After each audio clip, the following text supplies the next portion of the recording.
Assalamu alaikum wa rahmatullah. Pioneers barkanmu da wannan lokaci.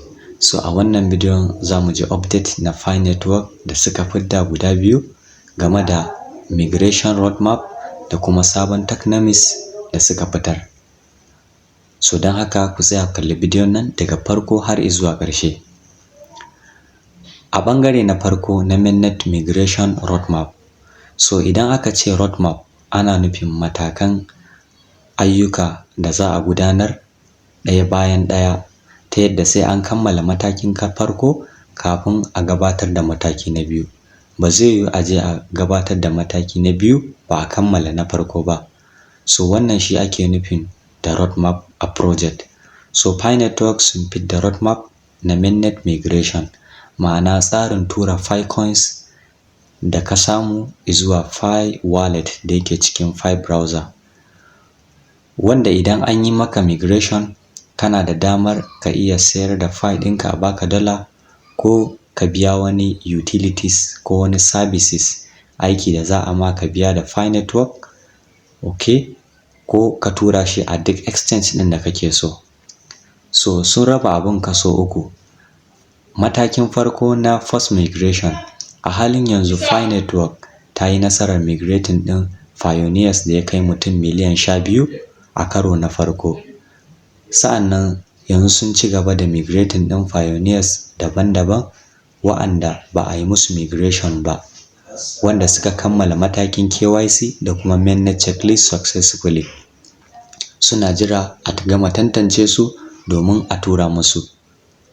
A yayin migration za su tattara Pi coins ɗinka da ka samu na ɓangarori daban-daban. Na ɓangare na farko wadda ka samu a True Mining da cikin application da kake shiga ka danna duk bayan mining session idan ya ƙare, ma'ana 24 hours. Sa'annan ɓangare na biyu bonus da ka samu a ɓangaren security cycle. Sa'annan ɓangare na uku bonus da ka samu a ɓangaren referral da kuma na ƙarshe bonus da ka samu a ɓangaren lockoff. So dukka za su tattara su tura maka a migration na farko da za su ci gaba da yi.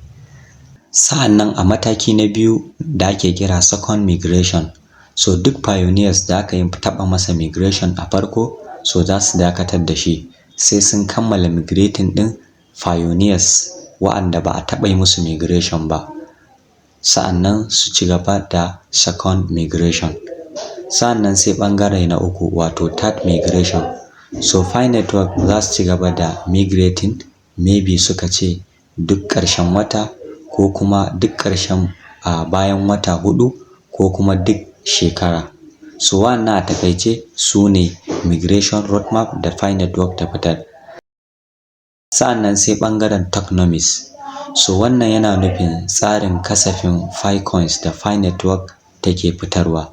Kamar yadda suka faɗa cewa akwai maximum token supply, ma'ana akwai adadin yawan Pi tokens da aka ƙirƙira a Pi Network su ne ƙwaya biliyan 100. Wannan kasafin sun aiwatar da shi ne sun ware kaso biliyan 65 wanda za su raba wa community wanda suka yi mining ɗin Pi Network. Akwai kaso biliyan 10 wadda suka ajiye a matsayin reserve. Sa'annan akwai kaso biliyan 5 wadda suka ware a matsayin liquidity, ma'ana kuɗi na shiga. Sa'annan akwai kaso biliyan 20 wadda suka ware wa coating, ma'ana jagorori da suke gudanar da Pi Network. So a takaice dai wannan shine update da Pi Network ta fitar. So nan muka kawo ƙarshen bidiyon. Idan bidiyon ya burge ka, ka danna mun like, sa'annan ka danna subscribe so da duk lokacin da muka kawo sabon update za ka gani a notification ɗin wayarka. So sai mun haɗu a bidiyo na gaba. Bye.